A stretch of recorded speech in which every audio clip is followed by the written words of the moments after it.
Orang kalau memenuhi 4 syarat ini, sholatnya diterima. Iya, syaratnya berapa? 4. Pertama, al-ilmu, sholatnya didasari ilmu. Iya, sholat didasari ilmu. Insya Allah nanti kita kaji tentang bagaimana wudhu, tentang bagaimana sholat. Insya Allah kita kaji, insya Allah bersama-sama. Jadi orang sholatnya diterima oleh Allah, sah, itu kalau syaratnya berapa? Syarat pertama apa?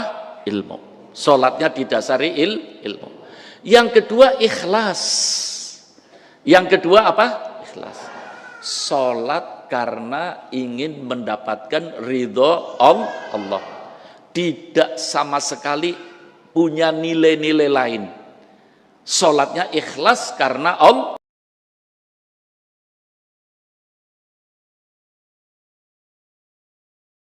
Assalamualaikum warahmatullahi wabarakatuh.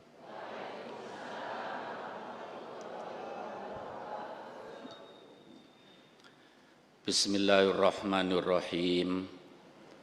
Alhamdulillahi rabbil alamin. Wa bihi nasta'in ala umurid dunya waddin.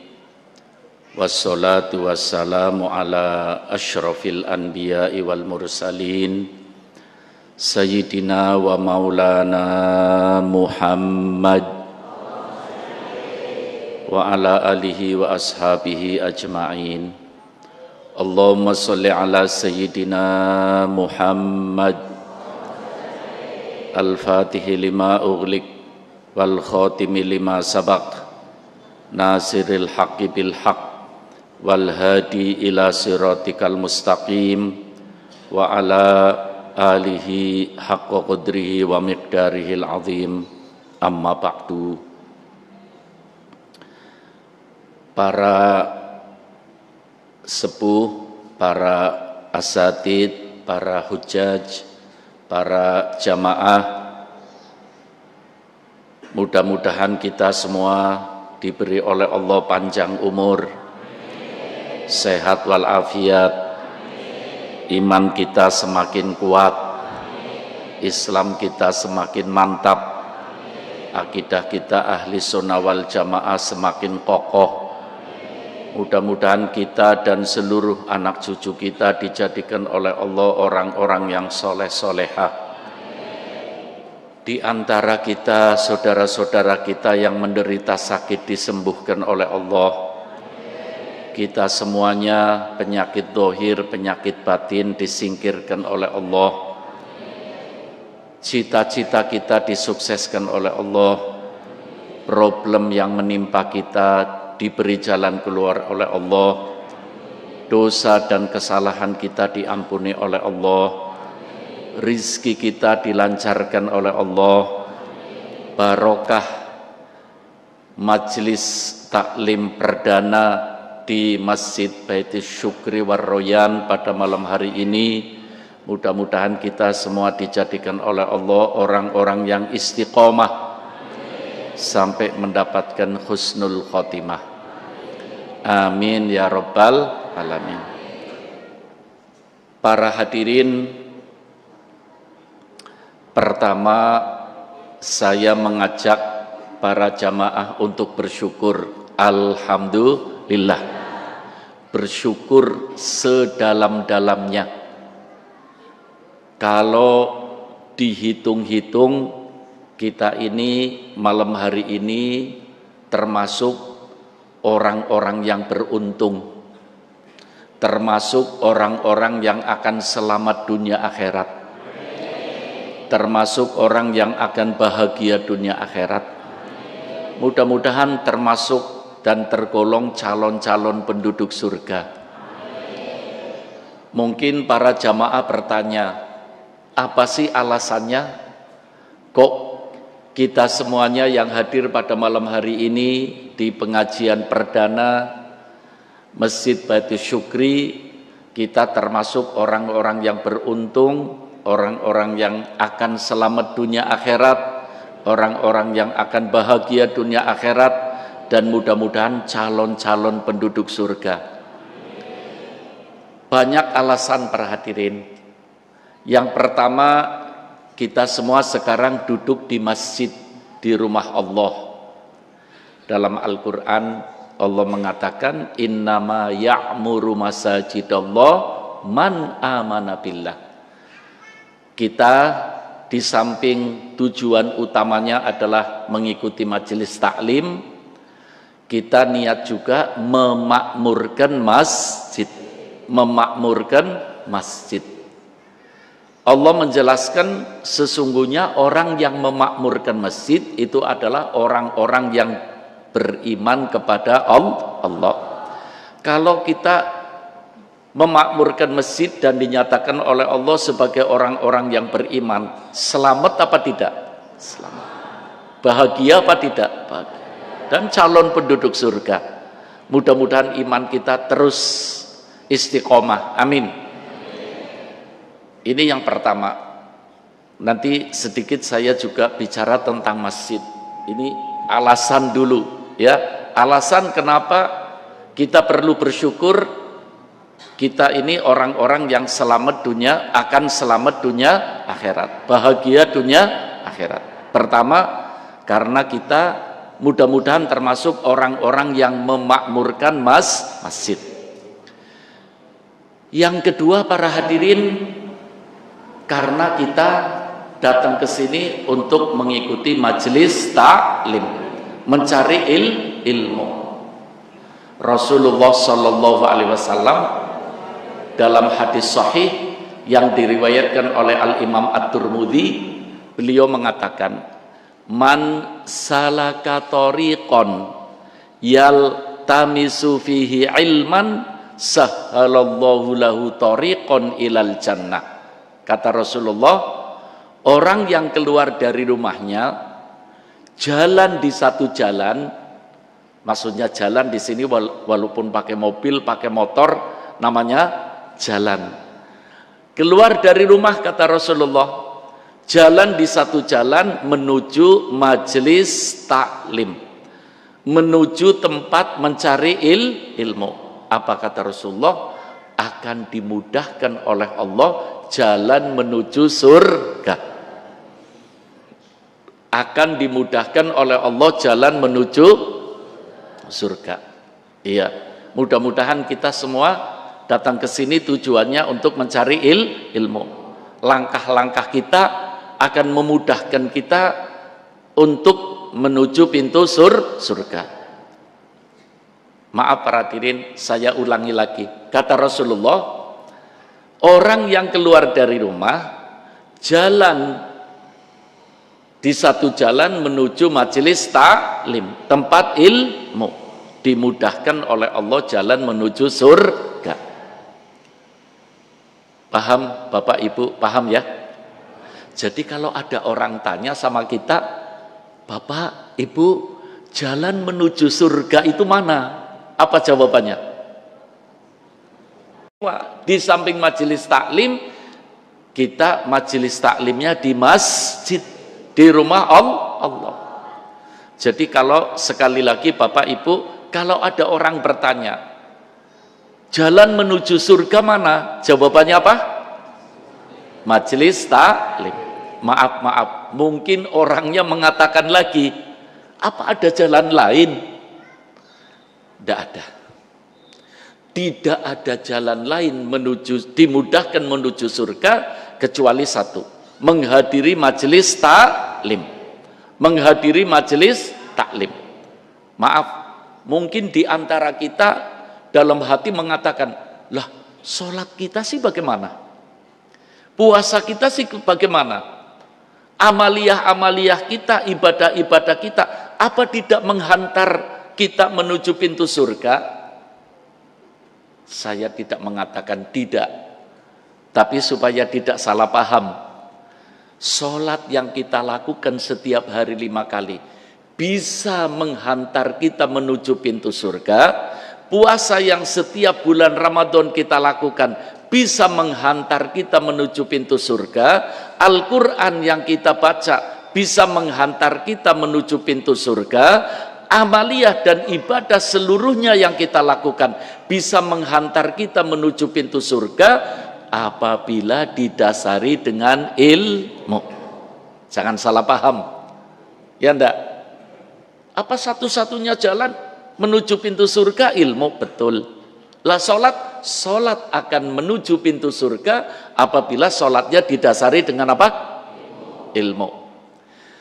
Coba Bapak Ibu, ini saya ingin memantapkan apa yang saya sampaikan, bahwa yang saya sampaikan semuanya adalah dari Allah dan dari Nabi kita Muhammad SAW. Kalau tadi Rasulullah mengatakan jalan orang yang keluar dari rumahnya menuju jalan menuju majelis ilmu akan dimudahkan jalan menuju surga. Kemudian kita simpulkan tidak ada jalan menuju surga kecuali mencari ilmu. Sholat, puasa, apabila didasari dengan ilmu akan menghantar kita menuju surga. Nih, coba ada satu kejadian di zaman Nabi kita Muhammad SAW. Apalagi hadisnya paling sahih. Rawahul Bukhari Muslim. Iya. Satu saat Rasulullah sholat jamaah duhur. Sholat jamaah apa? Duhur. Duhur berapa rakaat? 4 rakaat. Rasulullah sholat jamaah duhur. Selesai sholat jamaah, jadi Rasulullah itu kalau sholat, para hadirin, ini kan kiblat ya. Selesai sholat, assalamualaikum warahmatullah, assalamualaikum warahmatullah, Rasulullah menghadap ke selatan. Jadi jamaah di sebelah mananya? Kiri. Jadi Rasulullah menghadap ke sini. Jamaah sebelah apa? Kiri. Kadang-kadang agak serong lagi. Jadi sambil lihat jamaah Rasulullah. Iya. Rasulullah selesai sholat, tiba-tiba ada seorang sahabat mau sholat jamaah tapi terlambat. Sholat jamaah tapi terlambat. Sholat sendirian. Allahu Akbar. Sholat apa tadi? Duhur. Berarti berapa rakaat? Selesai sholat 4 rakaat, Rasulullah lihat rakaat pertama, rakaat kedua, rakaat ketiga, rakaat keempat. Selesai sholat, salam, yataqarrab ila Rasulillah. Ini Bukhari Muslim berarti. Orang itu mendekat kepada Rasulullah. Ketika mendekat Rasulullah, yusofihuhu, berjabatan tangan, dengan memegang tangannya Rasulullah mengatakan, irji fasolli fa innaka lam tusolli. Kata Rasulullah, Pak, sholatnya diulangi lagi. Tadi sholatnya belum beres. Kalau yang ngomong belum beres Rasulullah. Yang ngomong belum beres apa? Orang itu tanpa bertanya langsung bangun, Allahu Akbar, sholat lagi. Berapa rakaat? Iya, jadi berapa? 8. Selesai yang kedua, assalamualaikum warahmatullah, assalamualaikum warahmatullah, mendekat sama Rasulullah. Rasulullah ngomong lagi, irji fasolli fa innaka lam tusolli. Ulangi lagi sholatnya, belum beres. Tanpa bertanya langsung Allahu Akbar, sholat duhur 4 rakaat lagi. Jadi berapa? 12 rakaat. Selesai yang ketiga, mendekat sama Rasulullah, Rasulullah juga mengatakan irji fasolli fa innaka lam tusolli. Ulangi lagi sholatnya. Ketika yang ketiga Rasulullah mengatakan ulangi, saya senang hadis ini. Sudah puluhan tahun saya dengar dari guru-guru saya ketika membaca Bukhari Muslim, sampai saya apal dari senangnya. Ingin disampaikan kepada umat, supaya umat semuanya jadi orang yang selamat dunia akhirat. Kasihan para hadirin. Iya, orang yang nanti hari kiamat menyesal. Ngerti menyesal ya? Iya. Orang hari kiamat menyesal. Kenapa menyesal? Karena ibadahnya dianggap tidak ada artinya. Itu orang paling menyesal. Rasulullah paling menyayangkan. Tidak kepingin umatnya nanti menyesal. Tapi umatnya nanti di akhirat mengucapkan alhamdulillah, ibadah kita diterima oleh Allah. Ketika yang keempat kalinya Rasulullah mengatakan irji fasolli fa innaka lam tusalli, orang ini mengatakan, ya Rasulullah, innani la uslihus sholata illa hakada. Ya Rasulullah, aku tidak bisa melakukan sholat kecuali yang engkau lihat. Kalau memang ada yang tidak beres, jangan disuruh ulang-ulang terus ya Rasulullah, kata orang ini. Fa'alimni, ajari aku, jangan suruh ulang-ulang terus. Ulama berkomentar, untung bertanya. Kalau tidak bertanya, suruh ulang-ulang terus sampai asar. Makanya orang kalau tidak ngerti harus ngaji, tidak ngerti harus tanya. Ini Bukhari Muslim para hadirin. Apa jawaban Rasulullah? Sahabatku, engkau sholatnya semuanya benar. Aku sengaja perintah engkau berulang-ulang supaya tahu diri mana sih yang tidak beres. Ada satu yang tidak beres, kata Rasulullah. Sahabat itu bertanya, apa ya Rasulullah? Aku amati kamu sholat 12 rakaat, tapi kalau sujud hanya nutul saja. Ngerti nutul? Allahu Akbar, tul, Allahu Akbar, Allahu Akbar, tul, nutul. Tidak ada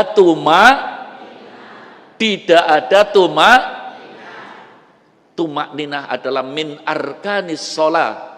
Tumak ninah itu rukun sholat. Iya. Apa itu tumak ninah? As-sukunu ba'dal harokah. Tenang setelah bergerak. Maaf Bapak Ibu, ini saya pakai bahasa Indonesia ya. Karena yang ikuti streaming ini tadi sudah laporan dari Pontianak, dari Pangkal Pinang, malah ada yang dari Tiongkok. Saudara-saudara kita umat Islam Indonesia yang bekerja di sana mudah-mudahan bisa ngikuti ngaji dari Baitul Syukri. Amin. Ya, mudah-mudahan manfaat. Allahumma amin. Para hadirin, kata Rasulullah, kamu sholatnya tidak ada tumak ninah. Tidak ada tumak ninah. Iya. Tumak ninah ini rukun sholat para hadirin. Makanya Rasulullah mengatakan belum beres kamu sholatnya. Karena tidak ada tumak ninah. Tumak ninah itu tenang setelah bergerak. Tenang setelah bergerak. Kita sholat berdiri, kita ruku, Allahu Akbar, tumak ninah. Iktidal, sami Allahu liman hamid, tumak ninah. Tenang setelah bergerak. Allahu Akbar, sujud. Juga al-julus bainas sajadatain. Ya, duduk setelah dua sujud. Harus tumak ninah. Maaf Bapak Ibu, ini ngomong tumak ninah aja di pasar ndak ada tumak ninah ya Bu? Adanya di mana Pak? Di sini, di majelis taklim. Makanya orang ngaji itu kata Rasulullah dimudahkan jalan menuju surga. Maaf Bapak Ibu, ini satu contoh saja. Ada orang sholat, ada orang apa? Sholat. Iya. Hanya nutul sambil baca Subhana rabbiyal a'la wa bihamdi, tapi ndak tumak ninah. Ya. Sah apa ndak? Ndak sah. Ada yang sujudnya lama, tapi ndak baca apa-apa. Ndak baca Subhana rabbiyal a'la. Tapi tumak ninah sah. Sebab rukunnya sujud adalah tumak, bacanya hukumnya sunnah. Tapi jangan dipraktekkan. Nanti kita besok sholat subuh, yang penting sujudnya lama, diem ndak apa-apa. Lah bacaan kita itu yang akan memunculkan pahala. Bacaannya memunculkan apa? Pahala. Subhana rabbiyal a'la wa bihamdi. Minimal 1 kali dalam mazhab Syafi'i. Ya. Tapi lebih baik 3 kali.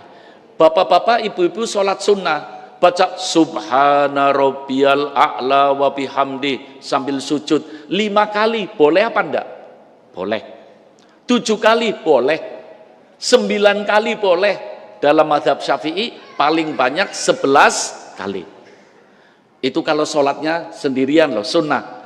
Tapi jangan jadi imam jangan seperti ini, nanti keburu makmumnya angkat kepala ya.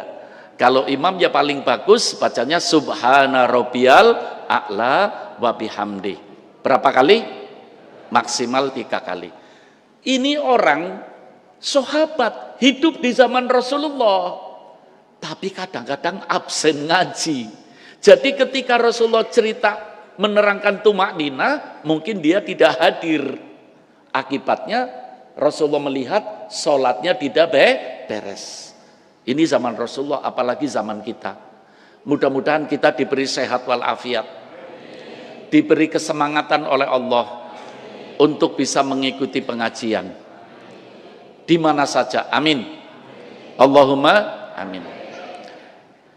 Itulah para hadirin satu contoh. Jadi satu-satunya jalan yang mendekatkan kita ke pintu surga, memudahkan kita ke pintu surga adalah hadir majelis taklim. Maaf Bapak Ibu, kita tiap hari sholat, kepingin sholatnya diterima ya. Syaratnya 4. Kalau tidak dicatat di buku atau di HP, ya catat di hati. Orang kalau memenuhi 4 syarat ini, sholatnya diterima. Iya, syaratnya berapa? 4. Pertama, al-ilmu, sholatnya didasari ilmu. Iya, sholat didasari ilmu. Insya Allah nanti kita kaji tentang bagaimana wudhu, tentang bagaimana sholat. Insya Allah kita kaji, insya Allah bersama-sama. Jadi orang sholatnya diterima oleh Allah, sah, itu kalau syaratnya berapa? Syarat pertama apa? Ilmu. Sholatnya didasari ilmu. Yang kedua ikhlas. Yang kedua apa? Ikhlas. Sholat karena ingin mendapatkan ridho Allah. Tidak sama sekali punya nilai-nilai lain. Sholatnya ikhlas karena Allah. Iya. Yang ketiga tumak ninah. Yang ketiga apa? Tumak ninah. Yang keempat khusyuk. Yang keempat apa? Khusyuk. Coba yang pertama apa? Ilmu. Yang kedua ikhlas. Yang ketiga tumak ninah. Yang keempat khusyuk. Ini ittafaqul ulama. Ulama berpendapat orang yang sholatnya didasari 4 ini sangat amat diharapkan sholatnya diterima oleh Allah. Maaf, kalau ilmu ini syarat pertama ya. Ilmu harus kita duduk seperti ini. Tapi ikhlas, tumak nina, khusyuk itu butuh latihan. Butuh apa? Latihan. Orang udah latihan ikhlas, ndak bakal ikhlas. Ikhlas itu butuh latihan. Tumak nina butuh latihan. Butuh apa? Latihan. Begitu juga khusyuk. Khusyuk itu butuh latihan. Bahkan Nabi kita Muhammad Shallallahu Alaihi Wasallam pernah menerangkan bahwa khusyuk itu yang menentukan pahala. Khusyuk yang menentukan apa? Pahala. Syaratnya sholat, rukunya sholat, ilmunya sholat, semuanya itu menentukan sah. Ada orang sholatnya sah tapi pahalanya kosong. Ada orang sholatnya sah tapi pahalanya memenuhi syarat. Ngaji ilmu fikih, Safinatun Najah, ya, tapi Allahu Akbar, sudah niat, Allahu Akbar, lisannya jalan sendiri, ya, Bismillahirrahmanirrahim, surat Fatihah dan lain sebagainya, bacaannya dibaca, tapi khusyuknya 50%, maka pahalanya berapa? 50%, kata Rasul. Khusyuknya 100%, pahalanya 100%. Khusyuknya 25%, ya pahalanya 25%. Iya. Kalau selama sholat tidak ada khusyuk, berarti tidak ada pahalanya. Makanya ini perlu.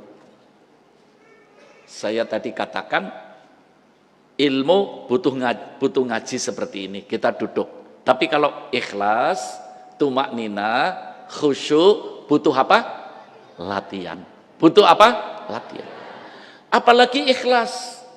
Ikhlas itu kalau orang latihan ikhlas diberi oleh Allah menjadi hati yang ikhlas.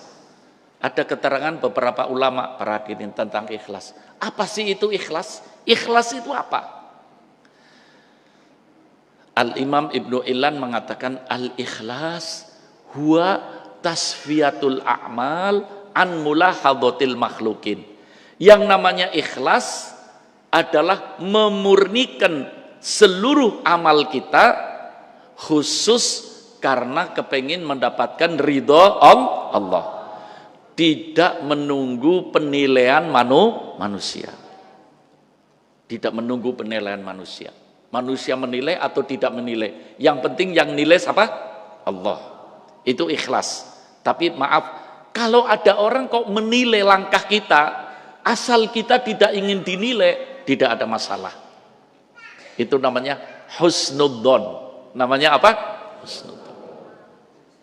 Jadi ikhlas itu berusaha memurnikan segala amaliyah kita karena Allah.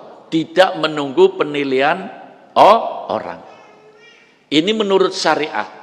Menurut hakikah, apa itu ikhlas? Ada satu riwayat para hadirin. Makanya saya mengatakan butuh latihan. Butuh apa? Latihan. Satu saat ada seorang sahabat bertanya sama Rasulullah, ya Rasulullah, mal ikhlas? Wahai Rasulullah, ikhlas itu apa? Padahal Rasulullah kalau langsung jawab, ya enteng bagi Rasulullah. Rasulullah menguatkan, ikhlas itu apa? Malaikat Jibril mengatakan, nanti dulu ya Rasulullah, aku mau tanya sama Allah. Iya, jadi orang itu jangan mudah, ya. Malah, ayo siapa yang mau tanya, itu udah bagus. Kita ngaji, ada yang tidak ngerti, mungkin setelah ngaji kita duduk, ya, mungkin ditulis, sampaikan kepada pengurus masjid, nanti kapan-kapan kita bahas. Iya. Malaikat Jibril tanya sama Allah, ya Allah, mal ikhlas? Ikhlas itu apa ya Allah?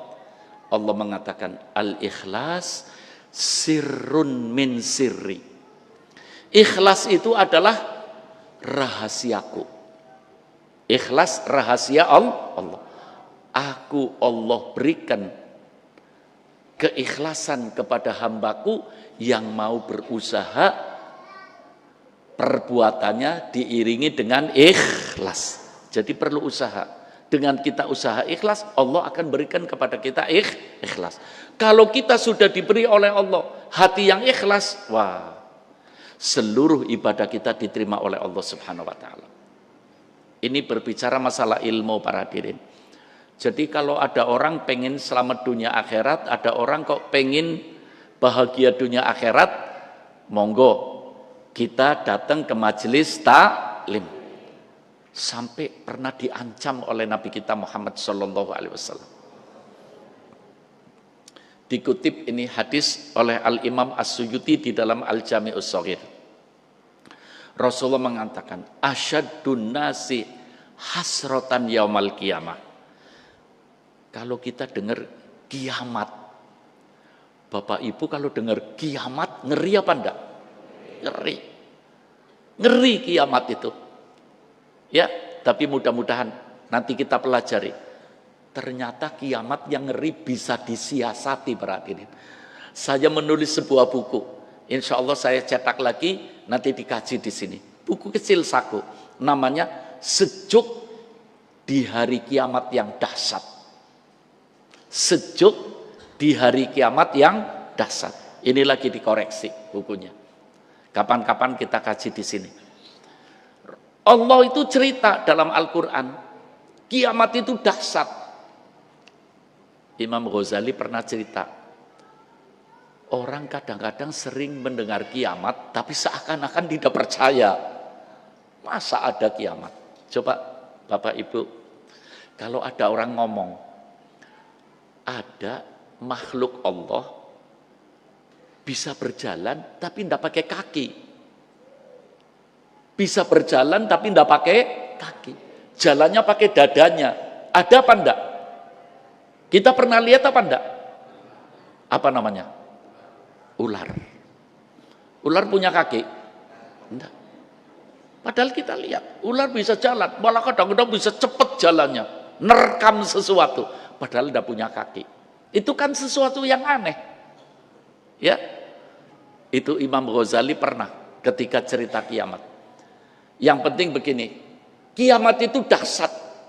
Kata Rasulullah, ada orang yang nanti di hari kiamat paling dahsyat, paling rugi, paling sengsara. Sahabat berteriak, manhum ya Rasulullah, kami tidak ingin seperti itu. Siapa orang-orang yang hari kiamat nanti menjadi orang rugi, orang yang sengsara? Dengernya kiamat saja sudah dahsyat, apalagi ada paling. Allah, coba dengarkan, ini informasi penting dari Nabi kita Muhammad sallallahu alaihi wasallam. Orang yang paling sengsara, ya, susah di hari kiamat, man amkanahu tolabul ilmi fid dunya falam yatlubhu. Sekali lagi, man amkanahu tolabul ilmi fid dunya falam yatlubhu. Orang yang badannya sehat ketika hidup di dunia, rizkinya ada, fasilitasnya ada, ya, tapi tidak mau mencari ilmu, tidak mau mencari ilmu. Itu orang yang paling sengsara. Allah. Kalau saya memahaminya dengan mafhum mukhalafah, paham kebalikannya. Orang, kata Rasulullah, orang yang ketika hidup di alam dunia, segalanya ada untuk bisa cari ilmu, tapi tidak mau cari ilmu. Itu orang paling sengsara. Sebaliknya apa? Orang ketika hidup di alam dunia mau mencari ilmu, berarti hari kiamat sejuk apa panas? Sejuk. Mudah-mudahan kita semua. Ini namanya mensiasati kiamat. Mensiasati apa? Kiamat. Kiamat dahsyat, kiamat luar biasa, kiamat panas. Tapi orang yang mencari ilmu di dunia itu tidak akan dahsyat di hari kiamat. Para hadirin yang terakhir, walaupun malam ini kita ngaji tidak begitu banyak, saya tadi ngebut para hadirin perjalanan. Tadi habis zuhur, 2:30 saya masih di ujung Pekalongan, ada hall, ya, cepet-cepet datang ke sini karena kita sudah umumkan malam hari ini pengajian, ya. Tapi alhamdulillah bisa hadir. Alhamdulillah. Saya kepengin di samping para jamaah, Bapak Ibu ini ngaji itu fadilahnya luar biasa. Langkah-langkah kita itu dihitung langkah-langkah kita oleh malaikat. Ampunan dosa dan pahala. Kita sendiri tidak sanggup ngitungnya, tapi malaikat menghitung. Mudah-mudahan termasuk kita semua. Supaya ngaji kita ini pahalanya banyak sekali. Karena kita ngaji di masjid. Kita ngaji di mana? Masjid. Iya. Begini para hadirin. Ini berbicara tentang masjid. Supaya kita tahu. Ya. Masjid ini bukan sekedar bangunan. Banyak bangunan. Ya. Masjid ini bukan sekedar bangunan. Masjid adalah rumah Allah. Rumah Allah. Apa ya desanya? Kabunan. Pedagangan kabunan ya. Dukuwaro lah. Kecamatannya Dukuwaro kan. Seandainya ada pengumuman Bapak Presiden punya rumah di Dukuwaro, heboh apa enggak? Kayak apa sih rumahnya Presiden di Dukuwaro? Ini rumahnya Allah yang menciptakan presiden. Ini rumahnya Allah. Jadi masjid itu rumah Allah. Kira-kira kalau kita masuk rumahnya presiden, gimana kira-kira?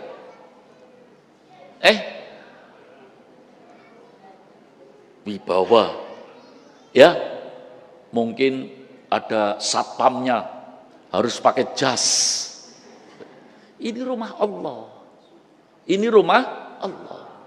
Supaya kita ini tahu, saya mau masuk rumah Allah. Nanti saya di rumah Allah akan difasilitasi oleh Allah. Supaya ada haibah, ada wibawa. Kita masuk rumah Allah, supaya ada wibawa. Allah, saya masuk rumah Allah. Sampai sebagian ulama zaman dahulu, kalau mau masuk masjid, masjidnya masih kosong, nunggu orang lain. Kenapa sih? Biar saya masuk rumah Allah ada temannya. Ada apa? Temannya. Ini rumah Allah. Satu saat Rasulullah ditanya, ya Rasulullah, ayyul biqa'i afdal? Wahai Rasulullah, di dunia ini tempat yang paling mulia, tempat yang paling afdal itu yang bagaimana ya Rasulullah? Sallu ala Nabi Muhammad. Ini penanyanya hebat nih. Penanyanya apa? Hebat. Ya gurunya hebat, ya muridnya hebat. Gurunya Rasulullah, ya muridnya hebat. Tanya, ma afdhalul biqa ya Rasulullah? Tempat yang paling mulia di permukaan bumi ini apa ya Rasulullah? Rasulullah jawabannya, afdhalul biqa masajiduha. Afdhalul biqa masajiduha. Tempat yang paling afdol, tempat yang paling mulia di permukaan bumi adalah masjid. Adalah apa? Masjid. Jadi kita sekarang harus tahu, ketika kita akan masuk pintu masjid, kita punya perasaan, saya masuk rumah Allah. Saya masuk tempat yang paling afdol. Harusnya bagaimana? Khusyuk. Ya, tenang, akhlak. Afdholul biqa, tempat yang paling mulia. Tempat paling mulia. Iya. Ini tadi ngomong kiamat ya para hadirin. Ini ada hadis juga paling sahih. Rawahul Bukhari Muslim. Rasulullah pernah mengatakan, ada beberapa kelompok umatku nanti hari kiamat tidak akan panas. Dinaungi oleh tendanya Gusti Allah. Maaf, kita masuk masjid ini enak apa enggak? Adem apa enggak? Mudah-mudahan nanti kiamat kita seperti ini ya. Amin, mudah-mudahan. Amin. Apa kata Rasulullah? Nanti ada sekelompok umatku, ini Bukhari Muslim berarti. Ada sekelompok umatku di hari kiamat, yudhilluhumullah yauma la dhilla illa dhilluh, akan mendapatkan tenda-tenda Gusti Allah. Siapa? Rajulun qalbuhu mu'allaqun bil masajid. Orang-orang yang hatinya rindu. Hatinya apa? Rindu kepada masjid. Hatinya rindu kepada masjid. Bu, pernah enggak bapaknya tiba-tiba keluar dari rumah? Pak, ada apa? Rindu masjid, Bu. Rindu apa? Atau bapak-bapak ibunya rindu masjid. Rindu masjid.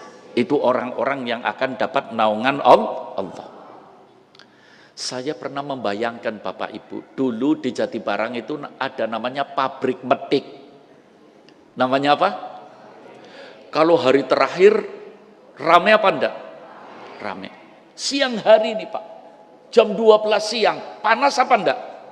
Orang pada kepanasan. Saya lewat, pelan-pelan. Saya pakai mobil, tapi mobilnya ada AC-nya. Saya panas apa dingin? Ini contoh kiamat. Orang-orang panas, tapi saya dingin. Nanti di hari kiamat begitu. Ada orang-orang kepanasan, lari ke sana, lari ke sini, kebingungan. Kita tenang, dingin. Kenapa? Karena kita dulu di dunia orang-orang yang rindu masjid. Rindu masjid. Ini mumpung ada ibu-ibu. Bu, ada kisah. Ini Bukhari Muslim juga Pak. Insya Allah saya nyampaikan yang soheh-soheh. Iya. Malah saya punya rencana nanti majelis taklim di Masjid Baitus Syukri Waroyan kita mau baca hadis Al-Jami'us Shaghir lil Imam As-Suyuti. Malam ini kita pembukaan dulu ya. Begini para hadirin, ibu-ibu, Bu, saya tadi ngaji di daerah namanya Gutomo di Kajen, Pekalongan, yang hadir ribuan, Bu. Tapi orang laki-lakinya sedikit, wadon kabeh, Bu. Memang ibu-ibu luar biasa. Shallu ala Nabi Muhammad. Mudah-mudahan soleha semuanya. Allahumma amin. Sampai tadi saya pesan, Bu, ibu punya suami? Punya. Lagi kerja kan, cari rezeki, bagus. Tapi hasil ngaji dengan saya nanti sampaikan sama suami. Siap, siap. Insya Allah siap semua ya, Bu. Yang di sana mudah-mudahan disampaikan malam ini pada suaminya. Bu, kisah di zaman Rasulullah. Rasulullah kan hijrah dari Mekah ke mana? Madinah. Sampai di Madinah Rasulullah tidak punya rumah. Tapi seluruh sahabat di Madinah mengatakan, ya Rasulullah, ke rumah kami ya Rasulullah, ke rumah kami ya Rasulullah. Dengan tola al-badru alaina. Rasulullah mengatakan, aku akan ikat tali ontaku, nanti ontaku akan berhenti di mana, aku akan tinggal sementara di situ. Itu onta kayak lingak-linguk, Pak. Lihat sini tidak jadi, lihat sini tidak jadi. Akhirnya berhenti di rumahnya seorang sahabat Nabi Muhammad Sallallahu Alaihi Wasallam, Al-Ansari, sahabat Ansor. Yang pertama kali dibangun oleh Rasulullah adalah masjid. Mudah-mudahan kita diberi kelancaran rezeki, rezekinya lebihnya banyak, bisa ke masjidnya Rasulullah semua, bisa ziarah kepada Rasulullah. Setidak-tidaknya kita bisa umroh, amin. Allahumma amin. Niat kita, Pak. Ketika masjid Rasulullah selesai, ini bicara masjid ini. Ketika masjidnya Rasulullah selesai, ja'atimro'atun sauda. Ada wanita hitam. Wanita apa? Hitam. Bahasa duku warune ireng ya, Bu. Iya. Wanita hitam, Bu, irengnya nemen. Arane ireng apa, Bu? Sampai dikenal imro'atun sauda, wanita hitam. Iya. Subhanallah. Dia datang dari Ethiopia. Memang negara Ethiopia, Afrika sana isinya orang-orang hitam. Ya, Pak ya? Hitamnya nemen. Iya. Wanita hitam itu datang kepada Rasulullah, masuk Islam. Masuk Islam. Subhanallah. Wanita yang hitam itu tinggalnya di masjid. Tinggalnya di mana? Masjid. Tiap hari, Bu, bersihi masjidnya Rasulullah. Angger bahasa duku warna, disik-isik terus. Masjidnya Rasulullah dia apa? Sik-isik. Baunya wangi. Setiap Rasulullah masuk masjid, mesti Rasulullah melihat wanita hitam itu lagi bersih masjid. Maaf, Bu, kalau ada orang bersih rumah kita, kita senang dapat. Rasulullah juga senang masjidnya dibersihi. Allah akan lebih senang lagi. Ini bukan berjalan sebulan 2 bulan, bertahun-tahun. Rasulullah di Madinah kan 10 tahun, Pak. Di Mekah 13 tahun, di Madinah berapa? 10 tahun. Iya. Satu saat Rasulullah masuk masjid setelah beberapa tahun ini. Rasulullah masuk masjid. Tidak ada wanita hitam itu. Wong wadon sing ireng langka, Bu. Rasulullah kelangan. Ainal mar'ah as-sauda. Mana wanita yang hitam yang biasa bersihi masjid? Ini riwayatnya dalam kitab hadis banyak, Pak.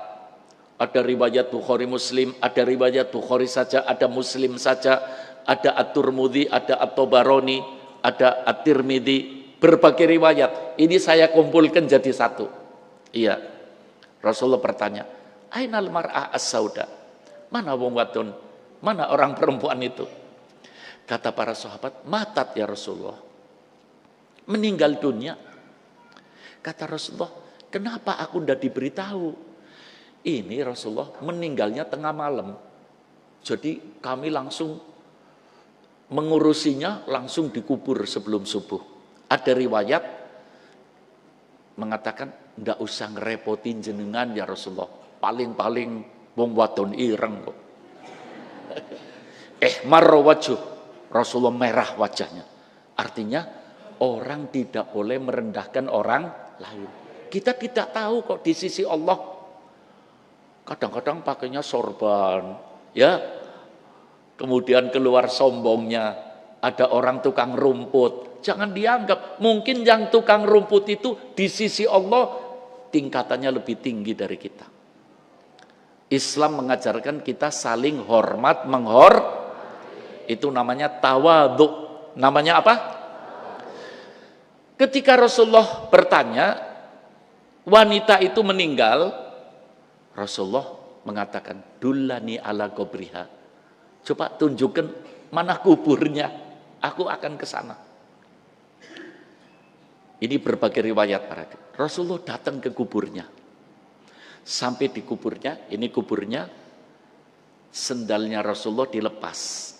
Rasulullah berdiri di atas sendal. Ini yang kemudian diambil oleh madhab Imam Syafi'i. Orang kalau ada sesuatu yang najis yang bisa dilepas, kalau ibadah supaya dilepas. Kalau tidak dilepas, tidak sah sholatnya. Rasulullah menghadap kuburnya wanita itu sholat jenazah. Namanya sholat ghaib. Namanya sholat apa?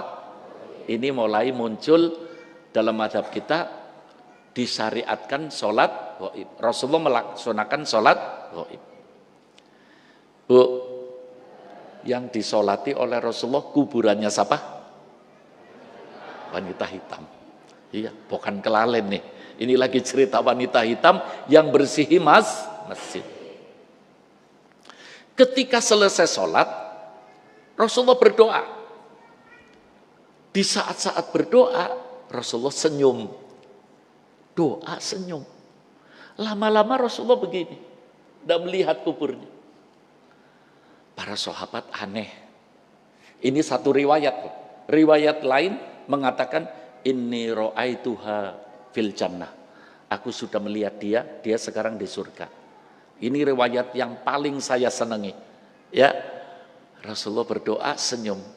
Terus begini, para sahabat bertanya, "Ya Rasulullah, tadi engkau mendoakan wanita hitam itu kok senyum?"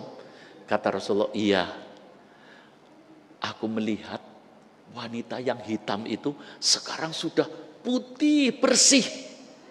Wanita yang hitam itu putih bersih. Allah, sallu ala Nabi Muhammad. Yang mutihkan siapa, Bu? Yang bersihkan siapa?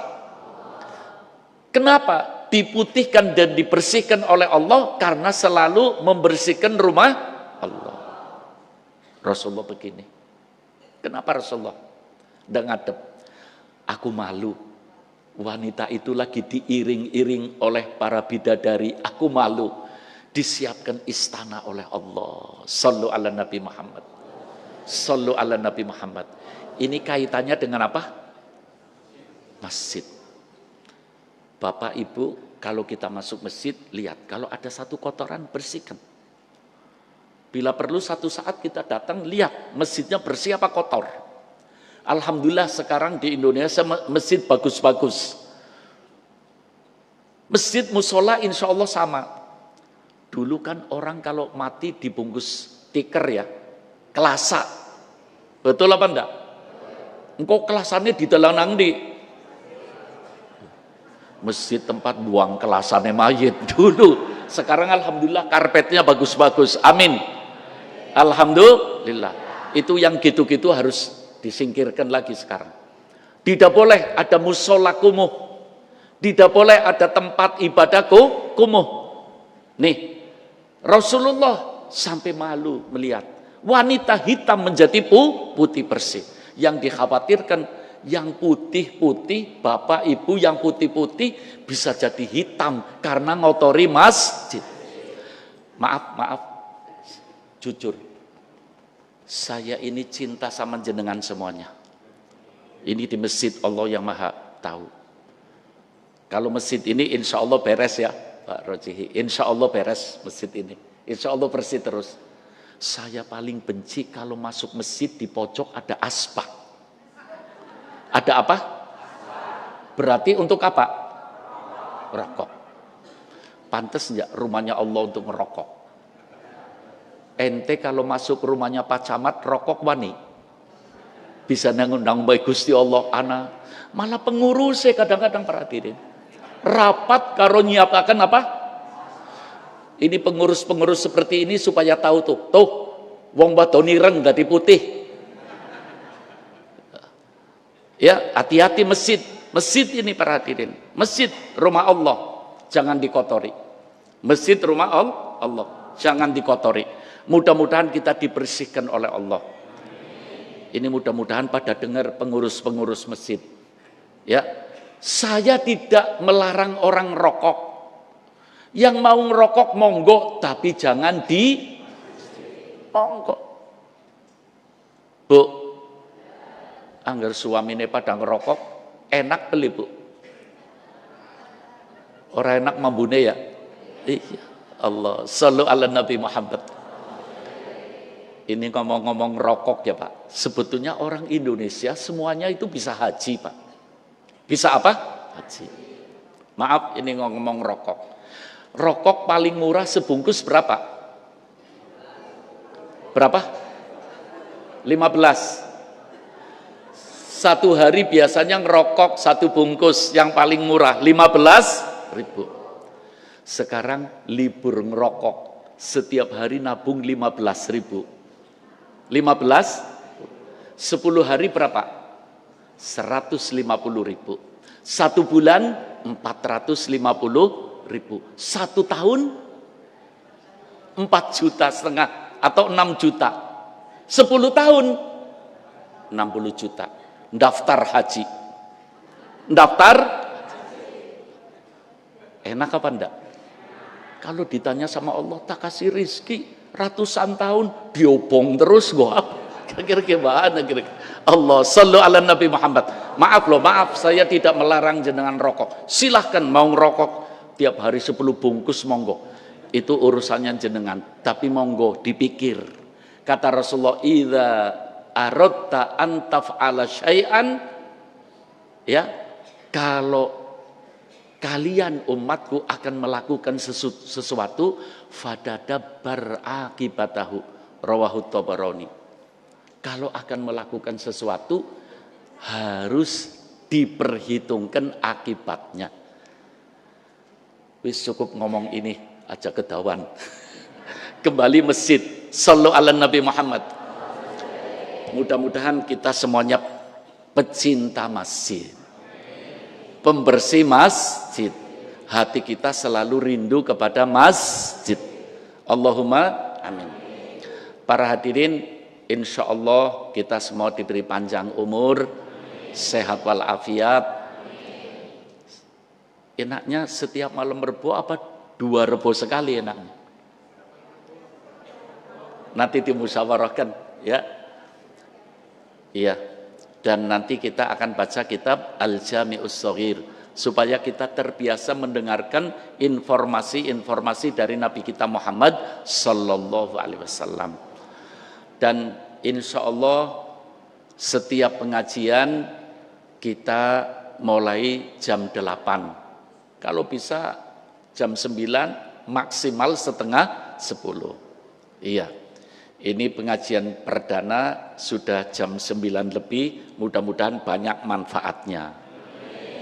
Dan kita semua diberi inayah, pertolongan oleh Allah Subhanahu wa taala Setelah tadi diberi oleh Allah kemampuan mendengar, mudah-mudahan diberi oleh Allah kemampuan mengamalkan. Allahumma amin. Para hadirin, ini sekedar pengumuman. Kalau ada yang mau, ini kan malam Rebo ya, nanti malam Kamis terus sampai malam Senin. Malam apa? Senin. Malam Senin saya akan mengadakan tabligh akbar dalam rangka memperingati Tahun Baru Islam dan santunan anak yatim. Tapi tempatnya di musolanya abah saya, Syekh Muhammad, Syekh Ali, Jatibarang Lor. Jatibarang Lor. Barangkali ada yang minat, ini pengumuman. Insya Allah pembicaranya saya sendiri dan ada Habib Mustafa Sayyidi Barakbah dari Yogyakarta. Insya Allah yang minat hari Ahad malam Senin, insya Allah mulai jam 8.30 sampai selesai. Insya Allah pengajian tidak sampai malam-malam. Dan kita nambah ilmu mudah-mudahan. Amin. Bismillahirrahmanirrahim. Alhamdulillah rabbil alamin. Allahumma sholli ala sayyidina Muhammadinil fatihi lima ughliq wal khatimi lima sabaq nasiril haqqi bil haqq wal hadi ila siratikal mustaqim wa ala alihi haqqa qadrihi wa miqdaril azim. Allahumma ja'al jam'ana hadza jam'an marhuma wa tafarruqana min ba'dihi tafarruqan ma'suma wala taj'al fina wala ma'ana syaqiyan wala mahruma. Allahumma inna nas'aluka al-lutfa ma'at tadbir fima jarat bihil maqadir innaka ala kulli syai'in qadir wala haula wala quwata illa billahil aliyil azim.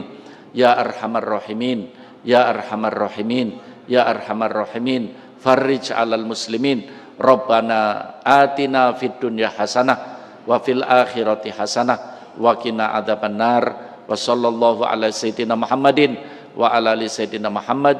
Subhana rabbika rabbil izzati amma yasifun wa salamun alal mursalin walhamdulillahi rabbil